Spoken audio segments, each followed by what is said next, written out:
Hi, I'm Chris Dotur. I'm on the board of directors for the Myositis Association, and we'll just tell you my story. My story starts with my father, who was diagnosed with IBM in 1993 when the Myositis Association started under another name that has become the Myositis Association. And so as my father has progressed with the disease, I've learned more and more about myositis. And then my own affiliation started about when I turned age 30, which would have been in 2004. And I started noticing weakness, and I'm in the military. I'm an active duty Air Force pilot. And so I started noticing more and more difficulty with the Air Force physical fitness test. This got more and more difficult over the years, and I started mentioning this to my military doctors and talking to them. And initially, their response was, "There's nothing wrong with you. We really don't think there are any problems, and it just you need to exercise more." This became increasingly more and more difficult. It actually came to a head when I was in combat in Iraq, doing a year in Iraq in 2010 to 2011. So the military decided to start doing fitness tests in combat in Iraq, and I failed several of these, and things came to a head. So when I came back from Iraq in 2011, I insisted to the military that if we're going to go down the road of testing and diagnosis, that I wanted to go to people that knew what they were doing, and I insisted that I go to the best center that I knew of at the time, which was the Johns Hopkins Myositis Center. So I did go out to Johns Hopkins in 2011 and did multiple testings with Dr. Thomas Lloyd there, who eventually decided, yes, let's go ahead and do a muscle biopsy. And I had two. I had one in my left bicep and my left tricep. Those came back positive for showing the rim vacuoles and the inclusion bodies in the muscles. So from there, because of my dad, what Dr. Lloyd did next was take my father's records and looked at those and my father's actual muscle biopsy slides, compared them to mine, said, yes, these two are the same, and we need to do genetic testing. So I fought with insurance for a year and a half trying to get the genetic test approved. Ended up saying no, and in the military, in the meantime, the military was doing with me what's called a medical board, where they decide whether to keep you or not.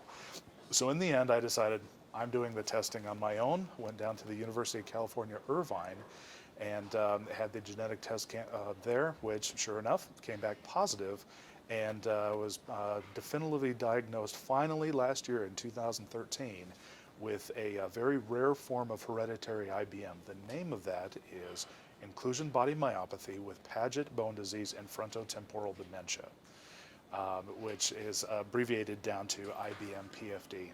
There are three aspects to that. I won't go into details, but my form, I am only exhibiting the muscle myopathy, not the other forms. I'm sorry, not the other aspects of the bone disease and the dementia. So I have been, this is actually my fourth conference that I've been to, although I've been associated with the TMA now for, goodness, 20 some years now, as I've learned about the diseases. Just last year, I was invited to join the board of directors. So this is my first year on the board of directors. With my disease, my form being hereditary, that has been a two-edged sword, actually. So there have been benefits, such as when I started noticing the weakness and we started doing the testing and everything, there was a possibility, a road for us to go down and do the testing, whereas many other myositis patients have no idea what's going on. They see doctors that also have no idea, and so it's very scattered as far as the testing. For me, it was more clearly defined. At least as far as a potential. And so that has been a good aspect. Another good aspect is I've been able to talk to my father and learn directly from him what his symptoms have been. The downside is that it is tough to interact and talk with my father without some sort of sense of fate and destiny, that He is now in advanced stages of the disease, very, very advanced stages, where he is now unable to hold himself up in the motorized chair that he's permanently bound to, and unable to lift his arms, grasp a glass, or type on a keyboard. So it is tough for me to see him and talk to him without having a fatalistic sense of this is my future. When I was diagnosed, just like many other people, I also went through a series of grieving that is really going on, because IBM is a series of losses that never stop. Once one loss happens and you come to terms with it, another one is coming, and it will never end until we find a cure. So I decided, you know what, I am going to fess up that this is something that I'm struggling with, and I did seek out a counselor to talk to and have therapy, and that has been very, very beneficial for me. And another thing, the number one benefit that I think from coming to the conferences here is being around other people that are like us. So us having rare diseases of myositis, we are strangers in the public community. We are strange people. We are the odd case, and even especially me with hereditary IBM, even more so, a very rare case.